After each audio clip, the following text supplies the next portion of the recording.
80 करोड़ का एक मेडल इस बार पेरिस का कौन है गुनहगार।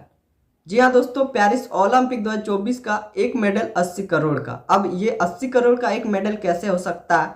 दरअसल भारत का प्रदर्शन ओलंपिक 2024 में बहुत ही खराब रहा, निराशाजनक रहा। लेकिन भारत के जितने सारे एथलेटिक थे ओलंपिक में खेलने गए थे, कितने एथलेटिक खेलने गए थे, कितने मेडल आए और भारत सरकार की तरफ से कितनी मदद मिली, कौन से खेल में कितना खर्च किया गया, आज की इस वीडियो में आपको इन सब के बारे में पूरी डिटेल्स के साथ बताऊंगा।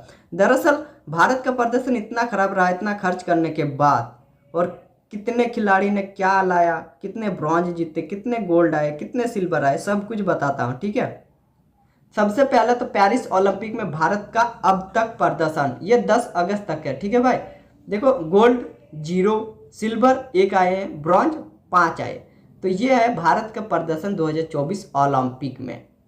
पेरिस ओलंपिक में अब तक का जो था वो 10 तारीख तक था। गोल्ड एक भी नहीं जीता, सिल्वर 1 जीते, ब्रॉन्ज 5 आए। तो अब तक का प्रदर्शन अभी तक का है। पेरिस ओलंपिक खेलों से मेडल, पेरिस ओलंपिक खेलों से अब कितने मेडल आए हैं वो देख लीजिए आप। एथलेटिक्स से 1 सिल्वर आया, शूटिंग से 3 ब्रॉन्ज आए हैं और रेसलिंग से 1 ब्रॉन्ज आया, हॉकी से भी 1 ब्रॉन्ज आया। तो पेरिस ओलंपिक खेलों से 4 मेडल आए हैं अभी तक। उसके बाद पेरिस ओलंपिक में भारत की ABCD यानी कि पूरा बायोडाटा क्या है, कितने खिलाड़ी ने यहाँ पर लिए हैं भाग, वो सब जान लीजिए। कुल खेलों का हिस्सा 16 था। 16 खेलों में भारतीय दल के सदस्य 117 थे, यानी कि 117 खिलाड़ी भारत के अलग अलग 16 खेलों में भाग लिए थे। सरकार की तरफ से मिली मदद, अब सरकार की तरफ से कितनी मदद मिली है वो जान लीजिए, क्या क्या मदद मिली है।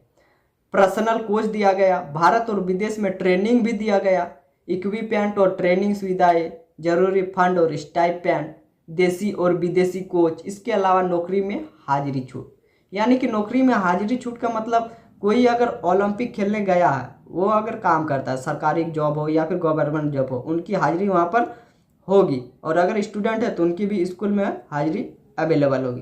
तो ये होता है नौकरी में हाजिरी छूट। किस खेल पर सबसे ज़्यादा खर्च, अब बारी आई है किस खेल में कितना खर्च हुआ ओलंपिक में भाई। ओलंपिक की तैयारी, सबसे पहले हम यहाँ पर एथलेटिक की ही बात कर लेते हैं। एथलेटिक्स में 19 सदस्य ट्रैक एंड फील्ड स्क्वाड थे। खर्च 96.08 करोड़ रुपए, यानी 96 करोड़ 8 लाख रुपए खर्च हुआ, जिसमें एथलेटिक खेल में वहाँ पर 29 खिलाड़ी थे। अब दूसरा, बैडमिंटन में 7 सदस्य खिलाड़ी थे। खर्च 72 करोड़ 3 लाख रुपए। बैडमिंटन में 7 खिलाड़ी थे, वहाँ पर खर्च 72 करोड़ लगभग थे। उसके बाद बॉक्सिंग में 6 सदस्य स्क्वाड है, खर्च 60 करोड़ 93 लाख। उसके बाद शूटिंग में 15 इवेंट में 21 शूटर थे भाई। शूटिंग में 15 इवेंट थे, अलग अलग 15 खेल थे जहाँ पर 21 शूटर शामिल थे। खर्च शूटिंग में कितना हुआ, 60 करोड़ 42 लाख रुपए। अब हॉकी, 16 सदस्य टीम थी। हॉकी में 16 खिलाड़ियों को चुना गया था, तो 16 की सदस्य टीम थी। खर्च हुआ यहाँ पर 41 करोड़ 30 लाख रुपए। अब रेसलिंग में 6 सदस्य स्क्वाड है, यहाँ पर खर्च 37 करोड़ 80 लाख रुपए हुए। तो इतनी सारी खेल थी। इसके अलावा तैयारी के लिए और अन्य खेल का खर्च क्या क्या वो सब जान लीजिए। वेट लिफ्टिंग में 27 करोड़ हुए हैं। टेबल टेनिस में 12.92 करोड़ है। Judo 6.33 crore. Rowing 3 crore 89 lakh. Swimming में 3 करोड़ 8 लाख। सेलिंग में 3 करोड़ 8 लाख। गोल्फ में 1 करोड़ 74 लाख। टेनिस में 1 करोड़ 64 लाख। घुड़सवारी में 95 लाख। तो इतना सारा बायोडाटा था ओलंपिक में कि देखे सब कुछ पता चल गया, सरकार की तरफ से क्या क्या मदद मिली, उसके बाद किस खेल में कितना खर्च हुआ गया, कहाँ पे किसको सुविधा दी गई, सब कुछ तो सुविधा दी। देश से लेके विदेश तक कोच दिया गया, आपको ट्रेनिंग दी गई, फूड दी गई, ट्रेवल दी गई, सारी सुविधाएं दी गई। उसके बावजूद गोल्ड कितना आया इस बार, टोटल 6। अभी विनेश फोगाट वाला मामला कंफर्म नहीं हुआ, वो कंफर्म होगा तो 7 हो जाएगा, नहीं होगा तो 6 ही रहेगा। यानी कि ब्रॉन्ज मेडल आए हैं सिर्फ 3, वो भी शूटिंग से। एक हॉकी में आया जो कि 52 साल के बाद आया, पूरे 52 साल में बैक टू बैक है। इसके अलावा नीरज चोपड़ा ने 1 सिल्वर लाया। हाँ, तो अब पेरिस का गुनहगार कौन है इसकी भी जरा बात कर लेते हैं। इन सब की तो बात हो गई, खर्च कितना हुआ, कितने खिलाड़ी गए थे, किसने क्या लाया, सब कुछ हो गया। लेकिन अब इसके गुनहगार क्या खिलाड़ी है ना, खिलाड़ी को एकदम नहीं दूंगा। उन्होंने अपना 100% एफर्ट दिया था और भारत को जिताने के लिए बहुत कुछ किया था। तो इसमें किसकी गलत है? क्या सरकार हर बार गुनहगार ठहराएगी?